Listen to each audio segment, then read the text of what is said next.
bem-vindos ao primeiro Não Podcast. Eu sou Helena Margarido, especialista de criptomoedas aqui na Monet. Estou com o Felipe Paleta e com o Luiz Sesta.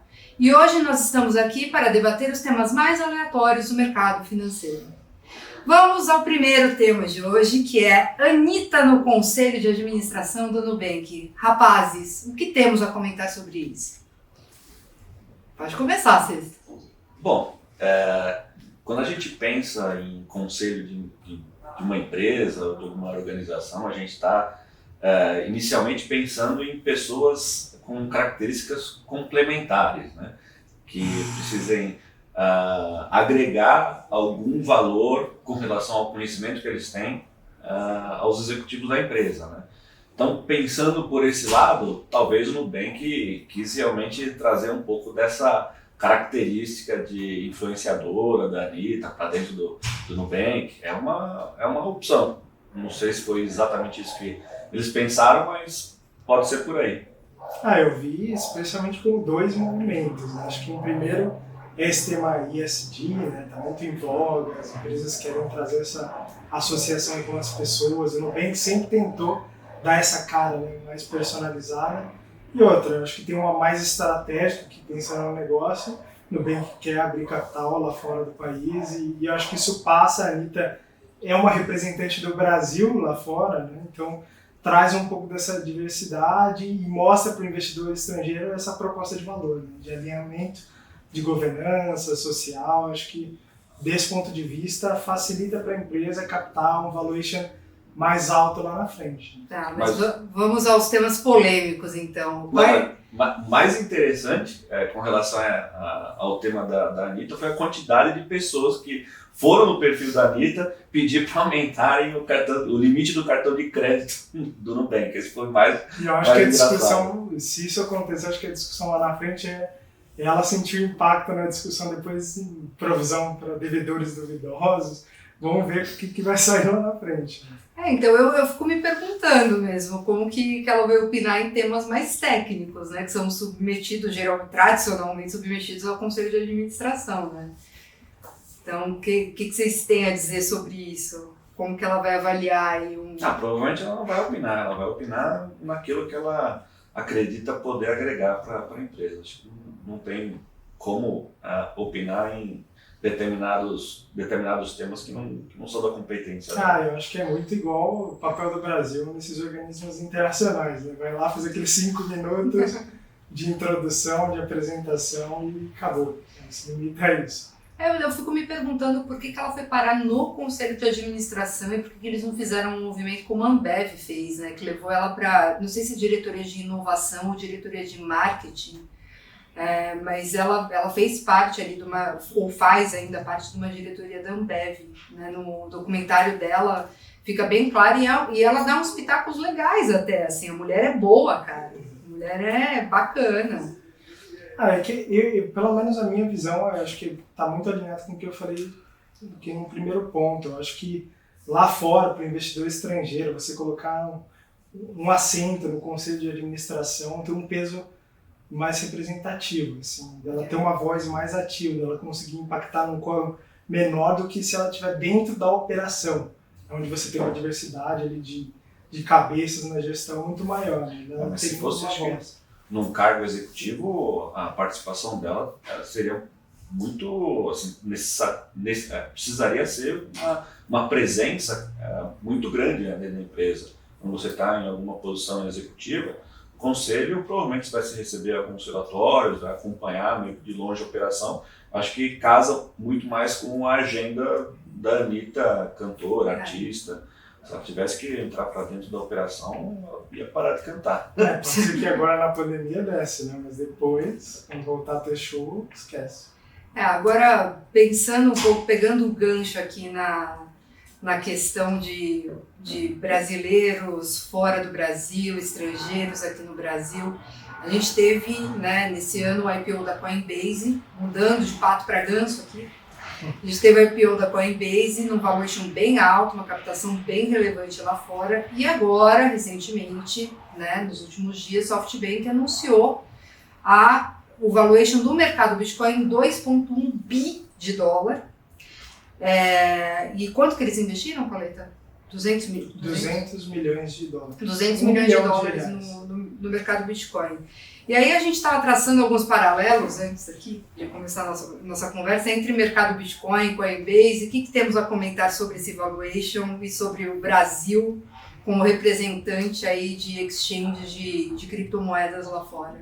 Então, eu acho super difícil a gente conseguir falar alguma coisa que sem ter muitos números, né, sobre o mercado Bitcoin. Coinbase a gente tem, porque saiu o prospecto, a empresa já é listada, a gente consegue traçar vários múltiplos aqui para entender um pouco sobre essa dinâmica de precificação, mas o mercado Bitcoin, o que a gente sabe no máximo é o volume que tem sob custódia, quanto transaciona, né? E eu acho que o mercado de cripto deu um boom muito grande, né? Acho que a Helena pode comentar aqui um pouco depois, mas é difícil você estimar para frente, né? Quanto que esse valor transacionado representa em relação ao valor de mercado, né? Quanto que o mercado pagou por mercado Bitcoin, mas pelas contas que a gente fez aqui, pareceu bem caro esse valuation de mercado Bitcoin. Se a gente fosse considerar o volume total transacionado no primeiro TRI, pelo menos em estimativas, né, o valor pago pelo mercado Bitcoin foi algo em torno de 8 vezes, considerou 8 vezes mais do que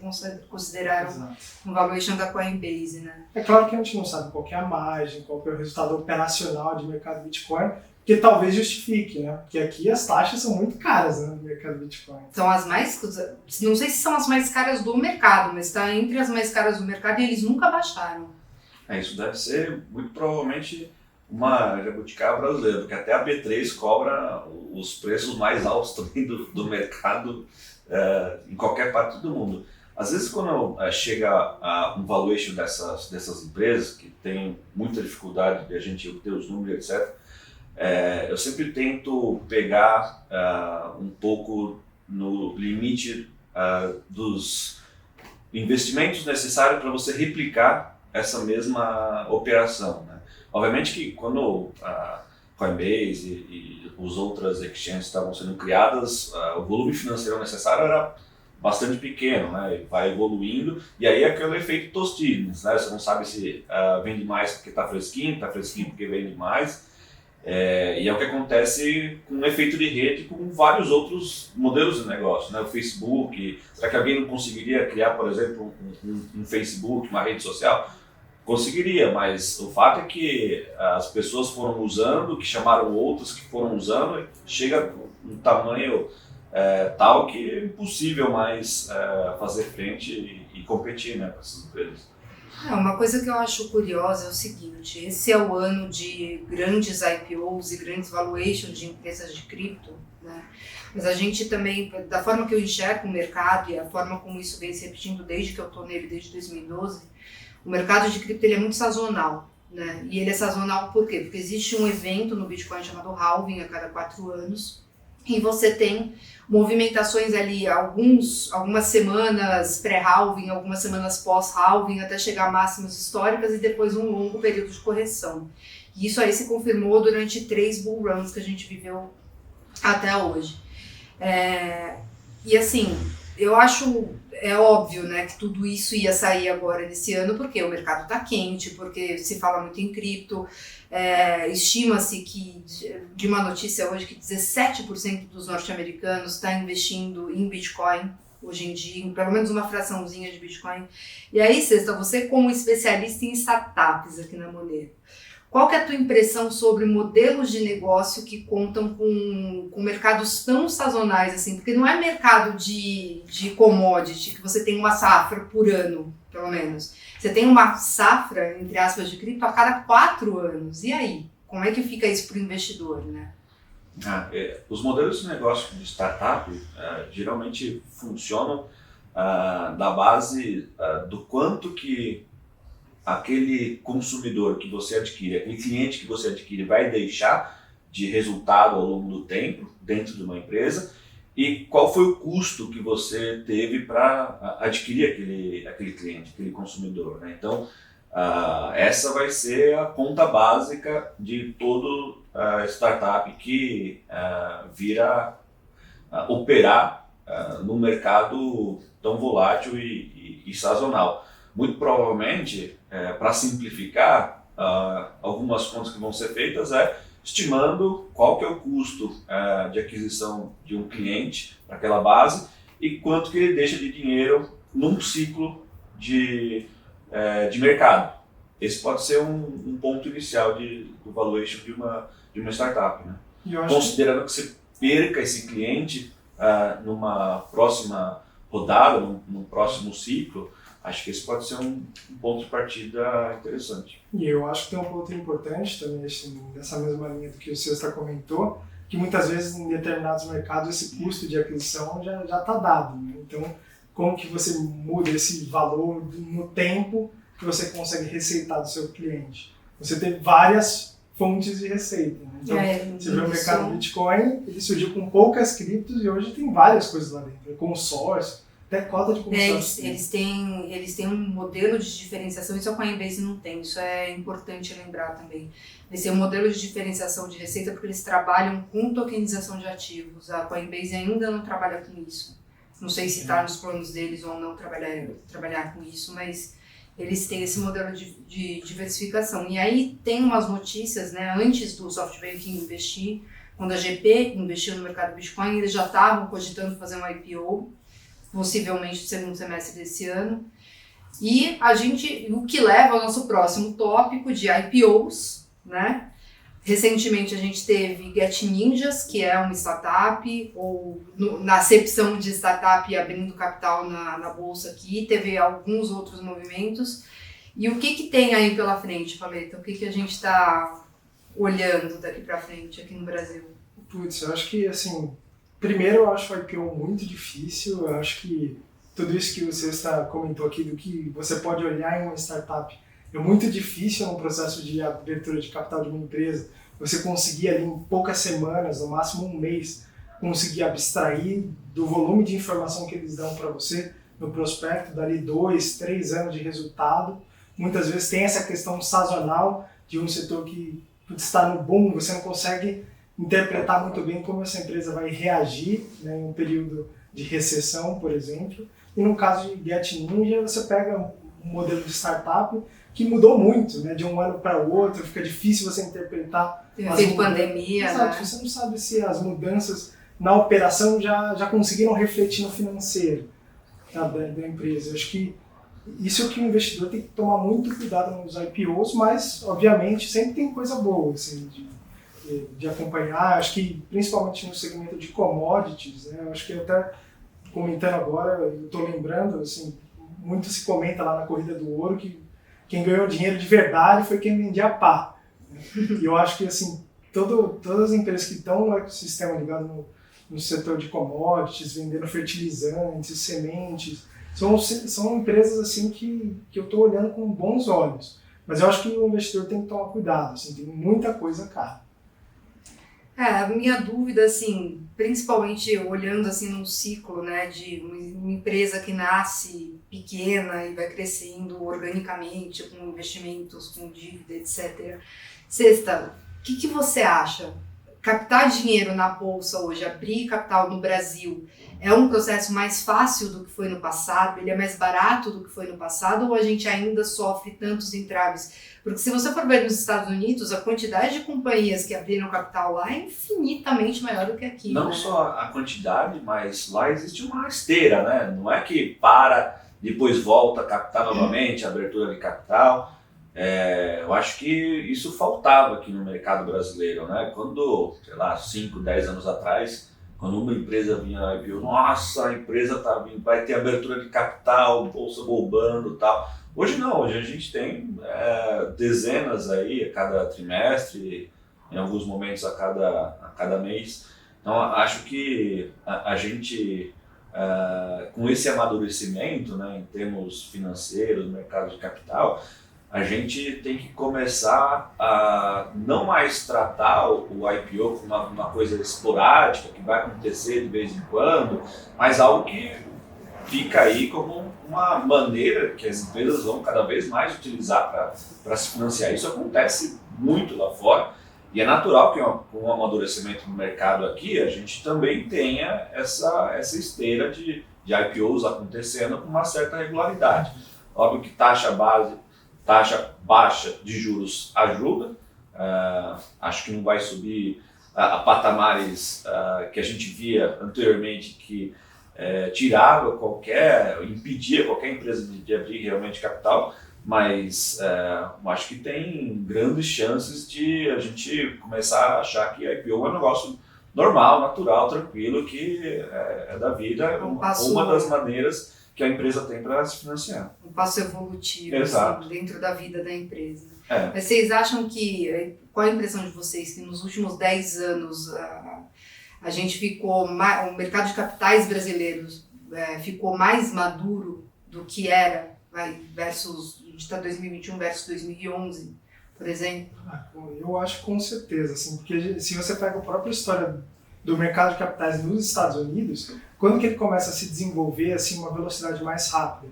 É depois de 81, quando você teve o choque dos juros, que bateu lá em 16% ao ano nos Estados Unidos, teve a política Volcker, e ele despenca a chegar nos patamares que a gente tem hoje aqui no Brasil. O mercado de capitais começou, como o Cesta falou, a ser muito mais viável para as empresas, né, captarem recursos. Antes era dívida, você tomava empréstimo no banco. Eu acho que as empresas aqui no Brasil estão começando a ver com outros olhos. Eu acho que a própria B3 enxergou isso, porque tem esse fenômeno do Nubank, da Anitta, empresa grande aqui no Brasil que prefere listar a empresa fora. É verdade. Então eu acho que a B3 já está mudando a política de tarifa dela. Eu acho que vai se tornar muito mais barato para as empresas acessarem o mercado de capitais aqui no Brasil. Aí, arma na cabeça. A bolsa tá cara ou tá barata? Vamos de sexta primeiro. A bolsa, para mim, está no preço. Acho que, pelo que a gente consegue enxergar daqui para frente, em termos de cenário macroeconômico, eu acho que está no preço. Óbvio que existem aí alguns gatilhos que podem ser destravados daqui para frente, principalmente reforma, que eu acho que não está completamente no preço. A gente tem visto muito ruído político, acho que muito investidor que ainda não quis colocar o pé no acelerador justamente por esses ruídos que sempre estão acontecendo. Eu acho que está no preço, mas alguns gatilhos podem ser disparados que podem levar essa bolsa para 135, 140 mil pontos. Você, na minha visão, a bolsa está bem barata. Assim, eu acho que não só quando a gente compara com o que está acontecendo lá fora, mas eu acho que a gente tem um crescimento potencial aí na próxima década. Eu estou falando aqui de 5, 10 anos. Se colocar essa arma na cabeça, vou acordar daqui a 5, 10 anos, eu acho que a bolsa estaria em um patamar muito superior do que a gente tem hoje, porque você vê várias empresas que têm peso relevante na bolsa aqui no Brasil, descontadas em relação aos pares lá fora. Eu vou usar aqui um exemplo claro para mim, que é Vale. Quando você compara o histórico de Vale contra as australianas, né, que estão próximas da China, então tem esse benefício geográfico, mas ela está negociando com descontos muito grandes. Tem o fato de Brumadinho, tem, acho que tudo isso desconta, o histórico recente do país, né? Mas será que não descontou demais? Descontou demais. Ou durante tempo demais? Não sei. Eu acho que é natural. Eu acho que justamente por essa questão que a gente estava falando aqui um pouco mais cedo de ESG, de governança social, ambiental. E assim, as mineradoras estão mal faladas, né, lá fora. E eu acho que a Vale, principalmente, porque foi reincidente. E tem toda uma questão acho que o Cesta apontou bem, tem toda uma questão de ruído nesse caso específico. E o Brasil, a gente tem um layer extra de ruído que aqui, até o que é fake news, pega muito fácil, porque a gente não duvida que mais nada possa acontecer nesse país. A impressão que eu tenho é essa. Vocês viram o caso das vacinas vencidas esses últimos dias? Parece, né, divulgaram aí que teriam sido aplicadas não sei quantas mil vacinas vencidas, e aparentemente isso era fake news. E ninguém duvidou que fosse uma notícia totalmente verdadeira. E assim, quantas vezes por dia a gente não cai, né? Vocês viram essa notícia? Sim. Vocês duvidaram que fosse verdade? Não duvidei. Mas acho que o que chama a atenção é, primeiro, a fake news, ou seja, contada várias vezes, ela começa a tomar contornos de verdade. Essa é a estratégia de marketing nazista, né? E a outra é os controles que provavelmente se tem com relação a essas vacinas que não foram rapidamente verificados para acabar, né, com qualquer dúvida sobre a validade ou não das vacinas. Acho que esses são pontos importantes aí que não chegaram a se atentar. Pois é. Bom, próximo tópico que temos agora para discutir. Vocês gostam de futebol? Putz. Posso adiantar que eu sou corintiano e você é palmeirense. E eu sou São Paulina Roxa. Então estamos muito bem representados aqui, como quem não sabe, a Monet fica em São Paulo, então estamos com os maiores times aqui. O Santos, infelizmente, a gente não tem ninguém da faixa etária de um santista para poder representar, né? Então foram divulgadas as dívidas dos clubes de futebol essa última semana, né, Paleta? Você quer comentar a respeito disso pra gente? Putz, eu acho que assim, eu sou corintiano, então eu tô sofrendo já há alguns anos, né? Você está sofrendo desde que você nasceu, né? Não.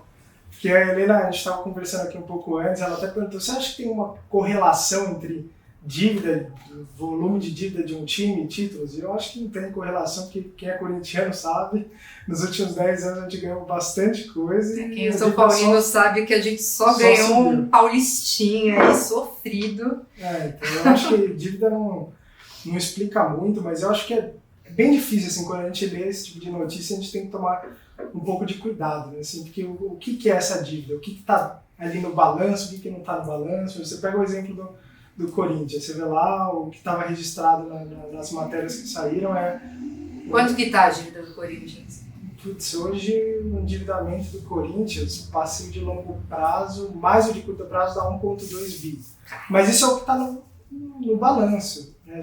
Mas o que está no balanço não é a realidade? Não, mas tem coisas extra-balanço. Você pega, por exemplo, o estádio, né, do Corinthians. Foi montada uma estrutura na forma de um fundo de investimento imobiliário e parte dessa receita, né, do clube, então, que passa ali pelo demonstrativo de resultados, vai para pagar justamente essa dívida que está lá dentro dessa estrutura do fundo imobiliário. Mas isso não está registrado, aquela dívida que o Corinthians tem na caixa, que a gente vê toda semana essa discussão, se é 500 milhões, putz, isso daí não está no balanço, né? Então eu acho que se a gente pegar as minúcias de cada time, você vai ver que é muito maior do que aquilo. Você pega, eu estava olhando hoje um pouco mais de detalhe ali, o demonstrativo de resultado, você vê umas coisas impressionantes, assim, como é mal gerido os times no Brasil. Assim, você vendeu 190 milhões de reais em jogadores em um ano e 60 milhões foi para despesas associadas às vendas, sabe? Isso vai para mão de empresários, sabe? Então eu acho que é bem crítico, assim, quando a gente olha, assim, futebol é uma paixão nacional, mas a gente tem que olhar um pouquinho melhor para a gestão.